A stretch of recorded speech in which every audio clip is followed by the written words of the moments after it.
प्रभु यीशु मसीह के मधुर और मीठे नाम में आज दिनांक 7 जनवरी दिन बुधवार को आप सबका हार्दिक स्वागत करते हैं। आज के दिन के लिए जो वचन लिया गया उत्पत्ति की पुस्तक उसका 6वां अध्याय 18 पद। परंतु तेरे संग मैं वाचा बांधता हूं, इसलिए तू अपने पुत्र स्त्री और बहुतों समेत जहाज में प्रवेश करना। प्रिय, आज का विषय है वाचा। पवित्र शास्त्र में हमें वाचा के बारे में कई जिक्र मिलते हैं। एक राजा दूसरे राजा के साथ वाचा बांधते थे। आम लोग एक दूसरे के साथ वाचा बांधते हैं और सबसे बढ़ के परमेश्वर ने भी अपने लोगों के साथ वाचा बांधी।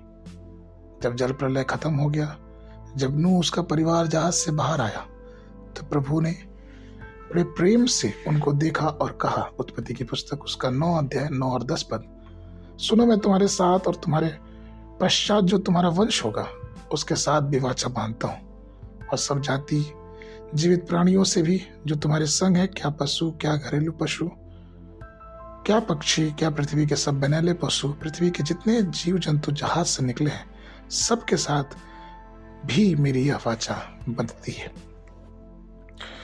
और प्रियो मालूम, इस वाचा के निशानी में परमेश्वर ने एक धनुष बनाया।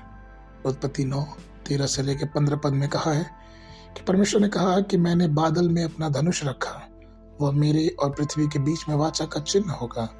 और जब मैं पृथ्वी पर बादल फैलाऊं, जब बादल में धनुष देख पड़ेगा, तब मेरी जो वाचा तुम्हारे और सब जीवित शरीरधारी प्राणियों के साथ बंधी है, उसको मैं स्मरण करूंगा।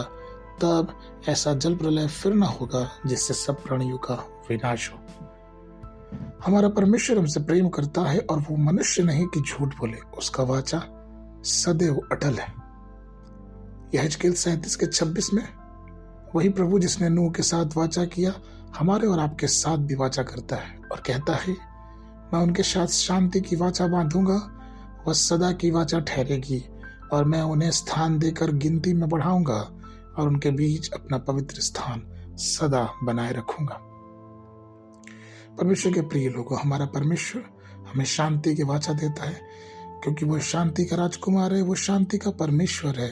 और मीका 5:5 के अनुसार वही हमारी शांति भी है। यशायाह 26:3 में वचन कहता है, जिसका मन तुझ में धीरज धरे हुए है, उसकी तू पूर्ण शक्ति शांति के साथ रक्षा करता है, क्योंकि वह तुझ पर भरोसा रखता है। पुराने नियम के अनुसार इसराइल के साथ कानून का वाचा परमेश्वर ने बांधा। उसने बहुत सारे नियम दिए और उनसे कहा कि जब तुम इन नियमों के मानोगे तो यह वाचा तुम्हारे साथ रहेगी। प्रियो, इसलिए परमेश्वर जो वाचा का पूरा करने वाला परमेश्वर है, उसके प्रति वफादार रहे। जब हमारी वफादारी उसके सन्मुख रहेगी तो वो अपने वाचाओं को हमारे जीवनों में पूरा करेगा। आगे के मनन के लिए फिलिपियों की पत्री उसका 4 अध्याय 7 पद। तब परमेश्वर की शांति जो समझ से बिल्कुल परे है, तुम्हारे हृदय और तुम्हारे विचारों को मसीह यीशु में सुरक्षित रखे। आगे के मनन के लिए सुबह के समय उत्पत्ति की पुस्तक उसका 18-19 अध्याय, शाम के समय मत्ती रचित सुसमाचार उसका 6वां अध्याय 1 पद से लेके 18 पद तक। परमेश्वर आप सबको आशीष देवे।